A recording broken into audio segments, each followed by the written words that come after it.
Loyalty isn't dead. It's just harder to win and much harder to keep today because it's so easy to leave you. Ladies and gentlemen, your biggest source of lost revenue in your business is the customer, the client, the prospect that you never knew about. They drove by and they didn't stop. Or they came in and they left without being engaged. They went to your website, but they clicked away, or they called and they hung up before you had a chance to talk to them. And the worst part about it is you have no idea who those people were or how many of them there were. If your brand is your reputation, then by definition, your brand lives in the minds of other people. We have no control over what other people think, but we have great influence. This isn't a lament about the loss of service as a consumer. It's the recognition that opportunities exist for you to gain market share, to create a better customer experience if you offer things that your competitors no longer do. Digital is your new storefront. People are looking. Look at them on the train. Look at them on the bus. Look at them on the airplane. They're not reading the newspaper anymore. They're head down in their devices. If you want them to find you, you have to be findable. To earn an in-person opportunity with a prospect and lose them to underservice or lack of communication is inexcusable. I want you to think of your policies. I want you to do a micro-analysis of every policy that you have. If they are geared towards making life easier for your team at the expense of the experience, you are losing customers. And I said, as a daddy, I come to you from the future. Understand why we're here. I said, yes, we're here, but we have so many choices of things we can do with our kids, or do nothing and just park them in front of the TV, right? But I said, as a parent, and those of you who are parents know this, and those of you who are parents of dogs think you know this, but you don't. Oh, I have fur babies. No, you don't.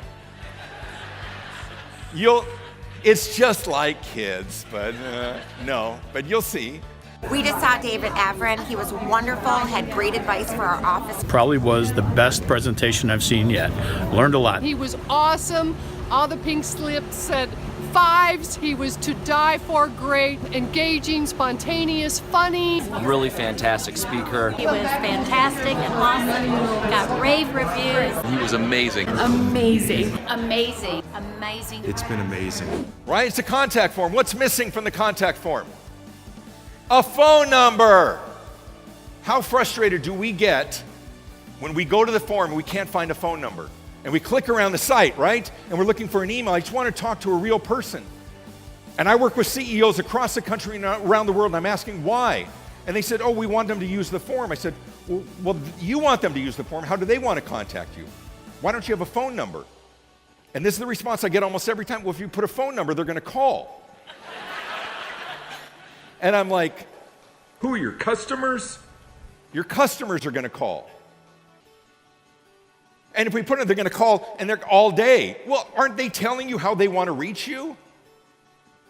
When we try this social engineering, we try and drive people to do business with us the way we want them to do business with us, we are driving people to our competitors who don't do this.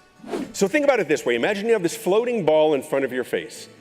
This is your brand. We're going to step back and we're going to look at your brand from an outside perspective. I'm not going to make you close your eyes or find a partner. Actually, everybody do that. Everybody find a partner, and for the next 10 minutes, I want you to discuss how much you hate it when speakers make you find a partner and discuss things. Go ahead, begin. We used to walk into a doctor's office. We say, doctor, here's what I'm feeling, here's what I'm experiencing. Tell me what's wrong with me. Now we walk in too often and say, okay, here's what's wrong with me. Here's the medication that I want. We read an article, we saw a commercial. We probably have a spouse sitting in the waiting room going, don't you leave without antibiotics. They're going to say no, but you got to stand strong. It'll work.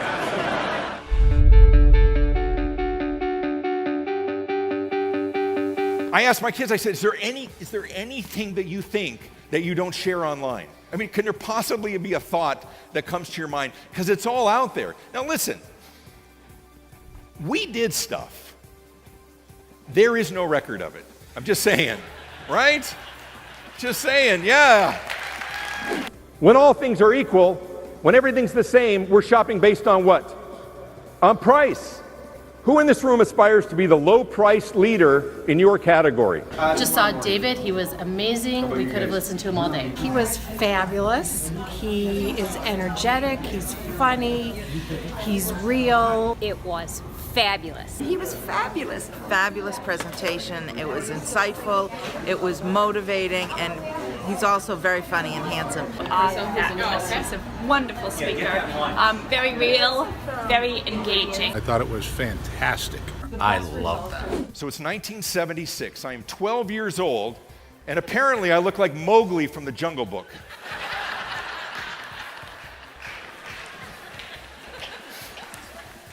I'm excited on this Saturday morning because I got a date. 12 years old, what up, player? Yeah. And better yet, it was a date with Terry Yeager. And I had a mad crush on Terry Yeager. And the best part about Terry Yeager, she lived right across the street from me. All right, to be honest, I wasn't just having lunch with Terry Yeager. It was with all my friends. It was with Johnny Rocket and Orlando Martinez and Jim Rouse and my best friend Max. And on Saturday mornings, we got together at 11:30, got on our bikes. Not Max, he didn't have a bike, so we ran alongside. Went to the top of the hill, turned left past Johnny's house all the way to the end, down the hill, up one more hill, and then coasted all the way down into the parking lot of Burger King. Now, everybody would go around front to order their lunch, but me and Max, we would go through the side door. All right, Max was my German Shepherd. And he was my best friend. He was the coolest dog ever. He thought he was one of the guys. So we snuck him in the back door, the side door, every day, every Saturday that we went, hid him under the table. So when everybody got their food, they would come back to the table. Then I would leave, and I would go up front, and I would order the same thing every Saturday. I ordered a Whopper with no onions and no tomatoes, small fry, medium Coke, $1.49. It was 1976. Now, I did chores at home, and I did chores, and my dad gave me an allowance. So I mowed the lawn, I emptied the dishwasher, and I cleaned my room. And for that, I got $1.50 a week, and my father would go, why? Why do you spend your money on food? Why do you use your entire allowance every Saturday at Burger King? Why don't you buy something? Why don't you save for something? I don't get it. Why food? But I wasn't buying food, was I? I was buying an experience. I was buying laughter, and I was buying companionship and feeding Max French fries under the table. Now, Burger King had nothing to do with this other than providing a venue and looking the other way when Max came in. But I knew how I wanted to spend my time and spend my money.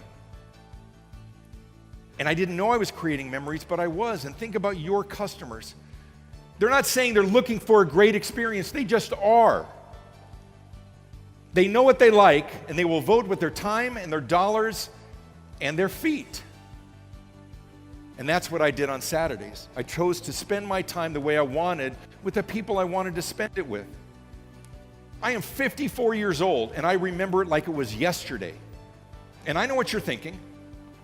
He cannot be 54 years old. I know.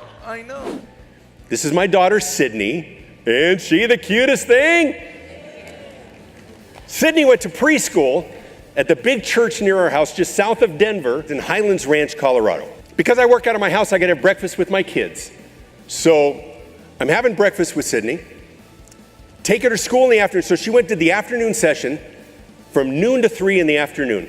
And it's a quarter to noon. We pull into this mega church parking lot. Unexpectedly, the parking lot is jam-packed with cars. We're driving up and down the aisles. There's nowhere to park anywhere. And we look over in the circle drive, and there's limousines and people milling around in dark suits. Sydney unbuckles from the back seat, and she's like, "Daddy, are they having church today on a Tuesday?" I said, "Sweetheart, I think it's a funeral today. Looks like somebody was very popular." And Sydney says, "What's a funeral?" And I said, "Sweetheart, a funeral is for when somebody dies. And all the people that know them and love them, they gather together at their church or at their synagogue, and they take turns going up on the stage, and then they talk to everybody in the audience, and they talk about how much they love them and how much they're going to miss them and what a special and wonderful person that they were in their heart. Now, Sydney looks very confused. And she looks at me and she says, and then they kill them? No, sweetheart. No. This is for people who already died earlier, not a human sacrifice. She's very relieved, kisses me on the cheek, and she scampers off to class. Who's got kids?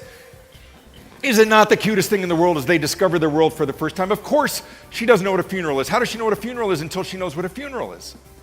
And that's what I would ask you about your business. How do they know? Not that you're capable and qualified and competent and a good choice, but how do they really understand that you're a better choice? And I think that we do that through the experiences. Give them something to remember and something to talk about, and the vehicles and the venues to do it.